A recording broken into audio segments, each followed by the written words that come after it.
Hello world. It's been a hot minute since I was on. It has been a little intense at our house recently, and so I've just really been using my walks as like breathing sessions.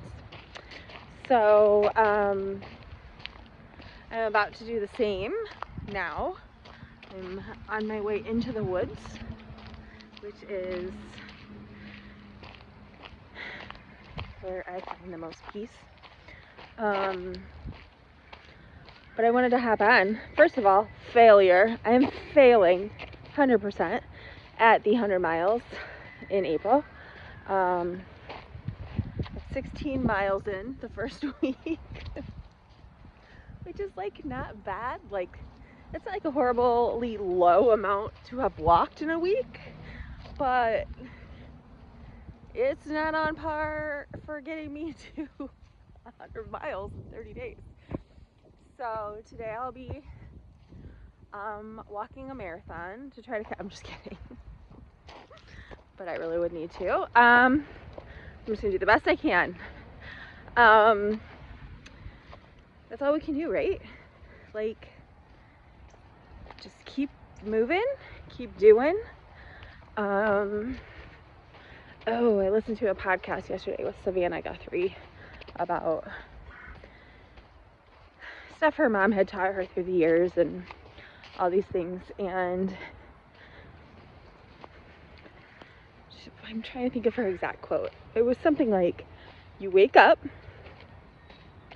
you decide, and you do. Wake up, decide, do. Then after you do that, you decide again, and you do again. Decide, do. Decide, do. So that's kind of where I'm at right now. But I did want to at least get on and share some cancer info. I'm turning because there's people making out on the path up here.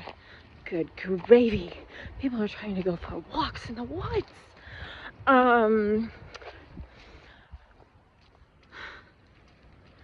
I, as many of you know, by trade, am a hairstylist. One of my favorite things that I do each year is Sparrow Hospital puts on the hairathon, which is like, I don't know how far they are in, 16 years, 17 years, something like that. And I've been doing it, I think, all but maybe the first year. I've been doing it for a minute. You go, the wonderful, amazing, most awesomest person, Cindy Medier. If you've never met her, you should make it a point to seek her out and just bask in her amazingness. And you know those kind of people that, like, they're so amazing, but like when you're with them, they make you feel so amazing. Like, she's great. Anyways, she puts on this perfect event every year, the hairathon, and gets stylists from around the community, and we go in and cut hair.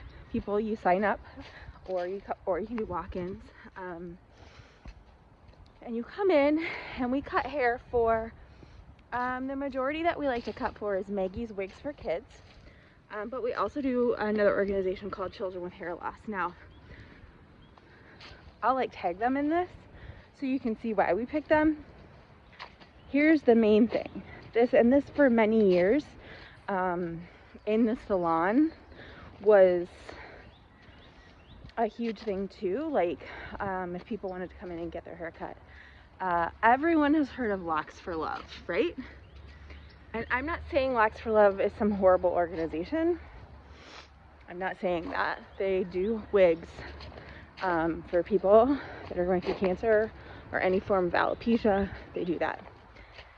The difference between a place like Locks for Love and Maggie's Wigs for Kids of Michigan, or Children with Hair Loss, is these two organizations give it to them free. So what a lot of people don't know is Locks for Love charges you for the wigs, which for some people is not a big deal. For other people, like our family, knows how expensive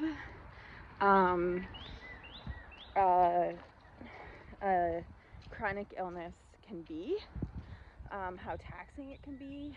I don't work in the salon anymore. I'm home. For Emma's first year, who, just a side note, does not have cancer, that has this chronic illness, you know, you're like the caretaker, and you know, doing all these things, you have all these medications. Emma has one pill. One of her, at one point she was taking 17 pills a day.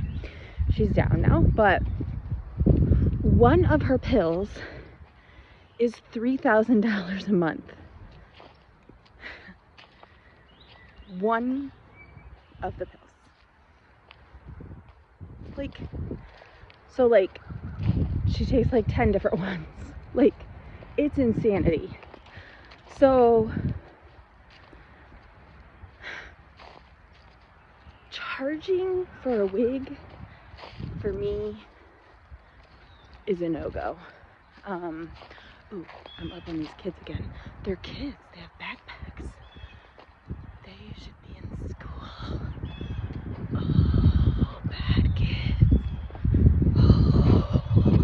I'm walking in the woods behind the schools. So, anyways, I'm just gonna go the other way again because I really don't want to like make eye contact. I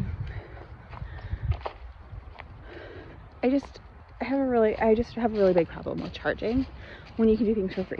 Now, this is also for me, like, I have a really big problem with charging. Period, end sentence. One time I tried to sell Mary Kay. I tried to be Mary Kay. I just wanted to give everybody everything. Like, just take this one home and try it. Just take it. No, you can't do that. You don't make any money. You lose money. Like, I'm like, in the salon, I wanted to be like, if you come in and donate your hair, I'll cut it for free. And I've never been to Salon 7, and like, she's like awesome sauce too, like another Cindy, like, just like whatever. But like, she did her own business, right? She's like, Rachel, like, you can't keep giving everything away for free. So she did let me do. What I would do was, I would charge them for the haircut, and then they got a gift certificate for a free haircut. So, anyways, try to get them to come back. Not part of the story at all. The point of the story is, when these kids are going through all this stuff, and these parents are dealing with all these things, they want their kids to feel as good as they possibly can. And emotional supports, like wigs when you're losing your hair, are huge. Huge.